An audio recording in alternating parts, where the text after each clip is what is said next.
এরকম একটা মাহে রমজানুল মুবারকের মাস আমরা পেয়েছি।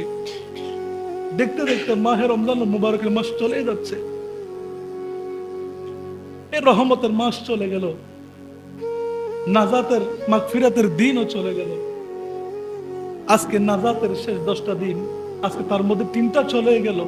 বান্দা একটাবার আমি আল্লাহকে এখনো ডাক, আমি আল্লাহ গ্যারান্টি দিলাম সেকেন্ডের মধ্যে তোর জীবনের গুনাহ ক্ষমা করে দিব। বলেন সুবহানাল্লাহ। আল্লাহ ডাকে, বান্দা যায় দূরে। আল্লাহ ডাকে কাছে, আমি বান্দা যাই দূরে।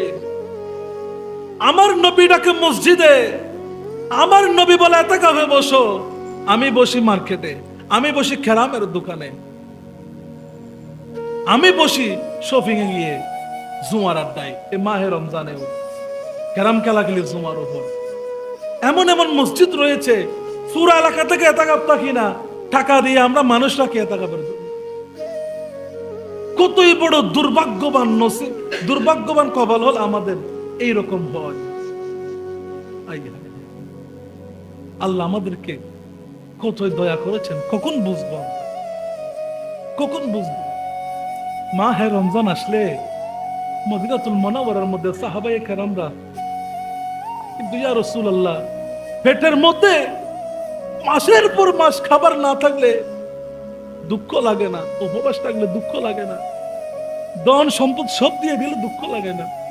ইয়া রাসূলুল্লাহ, রমজান মাসে যদি মন খারাপ থাকে, যদি বিবি বাচ্চাদের কাপড় কিনেও দিতে না পারি, আপনি রাসূলুল্লাহ চেহারায় আনোয়ার যখন দেখি সব কষ্ট ভুলে যাই। ইয়া রাসূলুল্লাহ, আবার নবী বলছেন, ওগো আমার সাহাবীরা, আমি চলে যাচ্ছি, কি হয়েছে?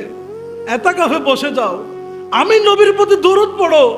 একটা দরুদ যদি কবুল হয়ে যায় আমি নবীর কদমে, আল্লাহি খোদার কসম, তোমার চোখের সামনে আমি মদিনাওয়ালা আসছে, দেরি করব না। আজকে এরকম একটা মাহে রমজানুল মুবারকের মাস আমরা পেয়েছি। দেখতে দেখতে মাহে রমজানুল মুবারকের মাস চলে যাচ্ছে, এই রহমতের মাস চলে গেল, নাজাতের মাগফিরাতের দিনও চলে গেল। আজকে নাজাতের শেষ 10টা দিন, আজকে তার মধ্যে 3টা চলে গেল। গতকাল বৃহস্পতিবার রাত, দুরূদ শরীফের রাত, ইবাদতের রাত, কিয়ামুল লাইলের রাত। আল্লাহ ডাক দিয়ে বান্দারে বলে, বান্দা বান্দা 20টা দিন ইবাদত করণের সমস্যা নাই, তারাবি পড়নের সমস্যা নাই, আমি আল্লাহর একটা বার হলেও সবকদের তালাশ কর। কারণ খেয়াল রাখবেন, মাহে রমজানে, শুধুমাত্র মাহে রমজানের মাসটাতে আল্লাহর সাথে বান্দার কোনো পর্দা থাকে না, পর্দাবিহীন। আল্লাহ সরাসরি বলছে,